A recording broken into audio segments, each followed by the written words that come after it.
BJP का महिला जो मोर्चा है वो एक कमेटी गठन कर रही है, इसके बारे में कुछ बताना। देखो, यहाँ बहुत सारे जो तृणमूल में केवल आंगनबाड़ी नहीं, भारत सरकार जितना, मोदी सरकार जितना पैसा भेजती है घर के लिए, गांव के कामों के लिए, पीने की पानी के लिए, बिजली लगाने के लिए, आंगनबाड़ी के लिए, स्कूल के लिए, मुफ्त में चावल देने का, यह सब विषय में सरकार पार्टीबाजी करती है, भ्रष्टाचार करती है, दुर्नीति करती है, गरीबों को अन्याय करती है। अपनी ममता बंदोपाध्याय की चिट्ठी दिए সে ব্যাপারে কি বললেন? ये पश्चिम बंगाल में शिक्षा की व्यवस्था ठीक नहीं चल रहा है।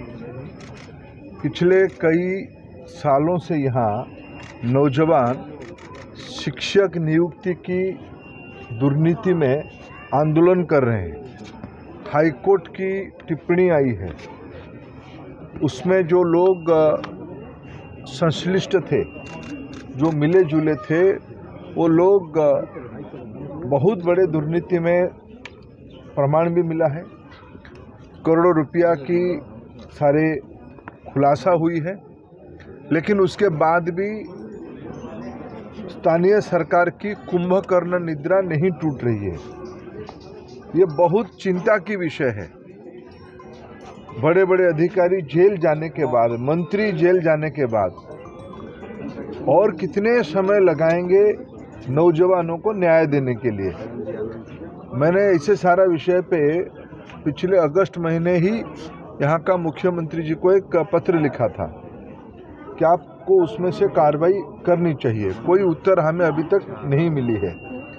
दूसरी ओर यहाँ का जो नौजवानों की जो आपत्ति थी कि भाई हमारी मेरिट लिस्ट को काट दिए, हमारी योग्यता रहने के बावजूद भी जो परीक्षा नहीं दिए, टेट परीक्षा नहीं दी, ऐसे लोगों को चाकरी मिल गया है।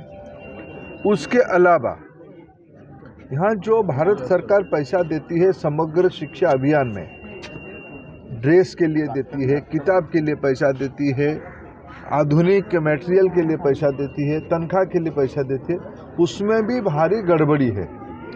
पिछले बार हमें ध्यान में आया, यहाँ जो स्कूल ड्रेस बच्चों को सीधा मिलनी चाहिए, उसको एक थोक में कोई व्यावसायिक लोगों के हाथ में सौंप दिया गया है।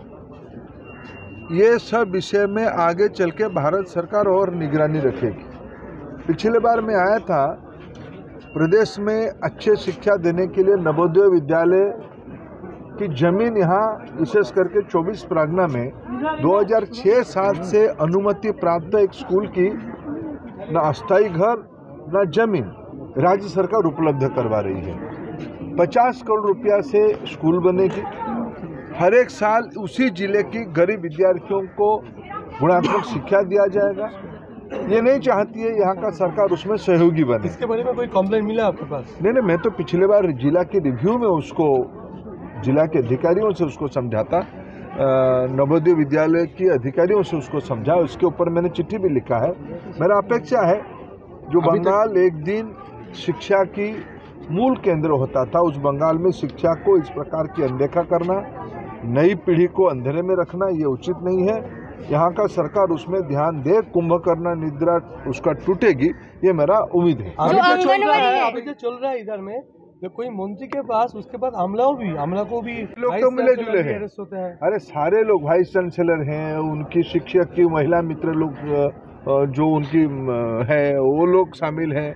कई लोगों की नाम है, मंत्री तो खुद शामिल है।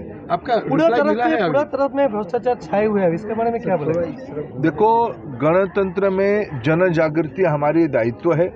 हम आप लोगों की मदद चाहते हैं, इसको बंगाल की जन जन तक पहुंचाया जाए और ये जो भ्रष्टाचारी लोग हैं इनको प्रजातांत्रिक तरीके से शासन से मुक्ति दिलाया जाए, यही हमारी प्रयास है। आप जो बोल रहा है जो केंद्रीय सरकार का फंड शिक्षा के लिए सही तरफ से यूटिलाइज नहीं कर रहा है, इसके लिए आप लोग कोई इंक्वायरी चाहेगा?